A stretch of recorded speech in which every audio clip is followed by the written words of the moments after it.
We're back with another journal. Yap juice down the hatch. Here we go. So I think on this video journal, I wanted to talk about this misconception that I used to have. First things first, I think on this channel, and really in general, I like talking a lot about just like creative processes. Like I really like talking about like, hey, here's this like thing I picked up from watching maybe this artist, even though they don't work in like my medium. You know, it was cool seeing how they work and just general like lubrication of the gears, I guess. Like I like discussing creative processes, how other people tick, how I tick, and it's a lot of fun. And it used to be almost even overwhelming because me personally, I was always like big on just various things. Like sometimes I'd like to draw, sometimes I'd like to video edit, sometimes I like to record music and write music and stuff. And so I think naturally, like it would be kind of overwhelming. Like that alone even was almost disorganized. Like I wasn't really like a master of any particular skill, but I knew all these different things like pretty decently.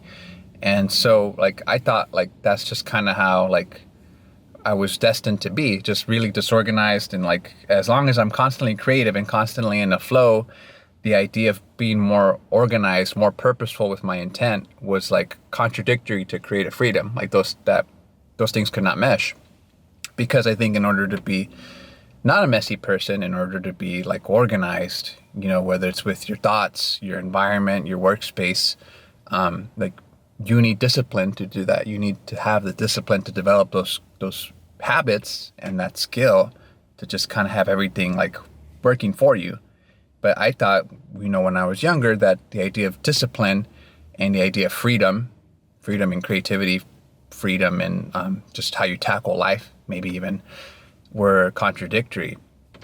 But I think in this video, and that's the misconception I wanted to get into, is that creativity and freedom, they're not against each other. They're not contradictory. If anything, discipline and freedom, am I saying that right?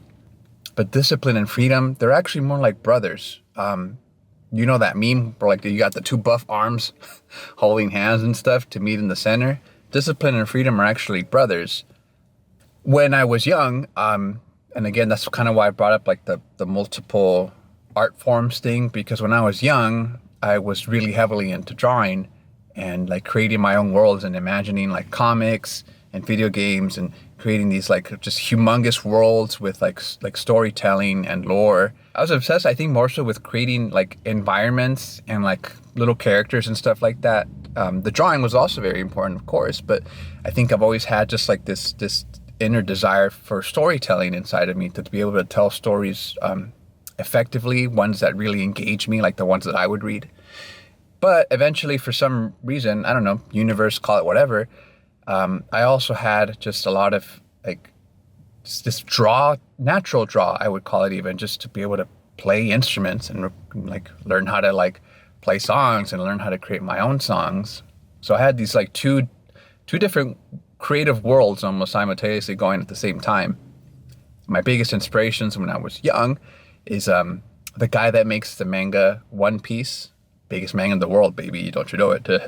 But when I was young, I was really obsessed with it, and I think that was one of my biggest sources of inspiration for that drawing and storytelling angle. And I'd always kind of like I wonder like how other people, like, how do you do this? How do you do this creative thing? Like it's people make these worlds and all this stuff out of nowhere. It's like magic. And I got a shot at like a rare interview with the guy where you got to see his workstation where he would make the art. And it looked like, you know, like a Jeep Hurricane had gone through his work studio. Like there was like a carousel, his desk and stuff was like insanely cluttered. I think it wasn't until I encountered this phrase that I started to really re-examine this line of thinking, where it's essentially boils down to the idea of the way we do one thing is the way we do everything.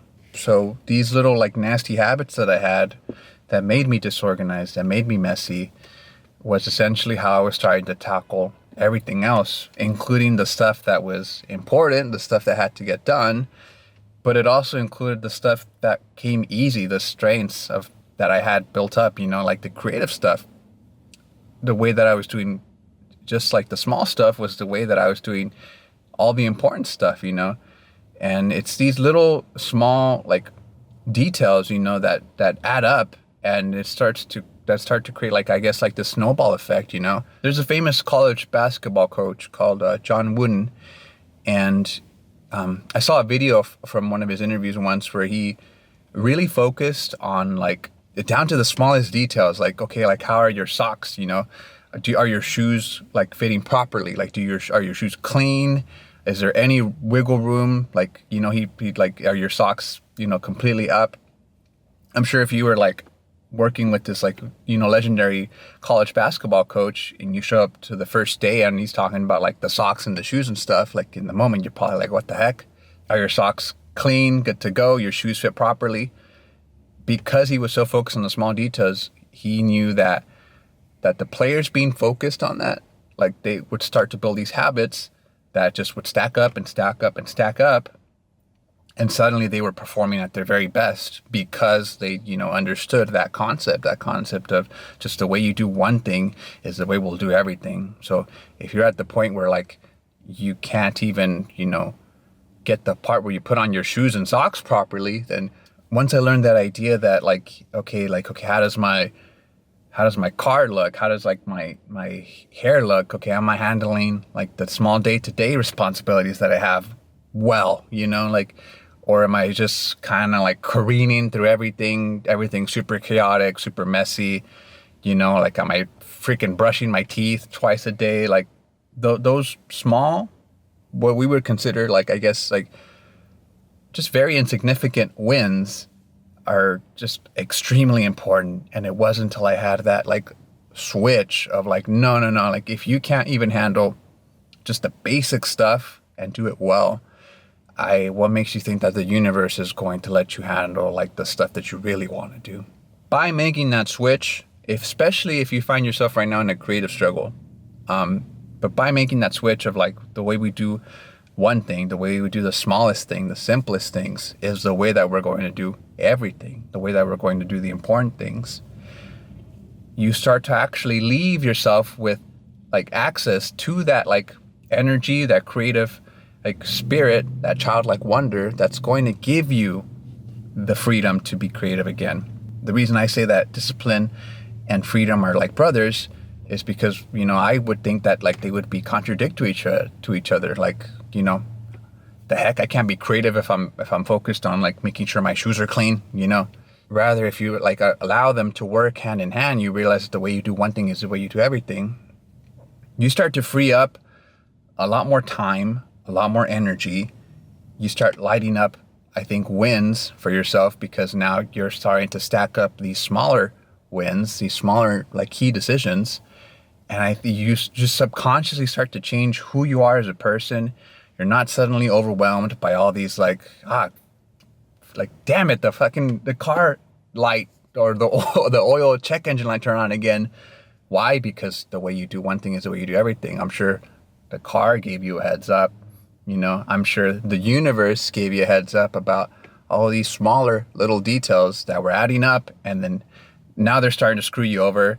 And now you're tackling all the stuff that you really want to do in the same manner that you would tackle the stuff that you don't want to do. The stuff that's, like, small in the moment and insignificant in the moment, but add up to create, like, just a more peaceful, just a better life, really. When you have those things under wraps, you suddenly, like, start to realize that, okay, like, now it's easier actually to access this creative drive. I know I'm going hard on the creative angle, but I think that's kind of why I gave that little disclaimer. This is the stuff that I like talking about.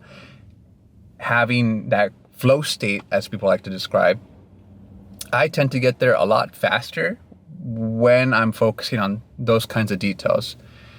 If the flow state has shut off for me, the first thing I, will do is not go watch a movie or go listen to a whole album for inspiration or like, what we typically, I think, would associate, that an artist would do to find inspiration is like, oh, well, let me go absorb a bunch of art. Not that stuff isn't important, but I think a key part of being an artist is listening. You listen to, of course, art, but you also listen to just signs from the universe. You listen to your surroundings, what your senses are giving you. little key phrases and key moments that just jump out at you throughout the day.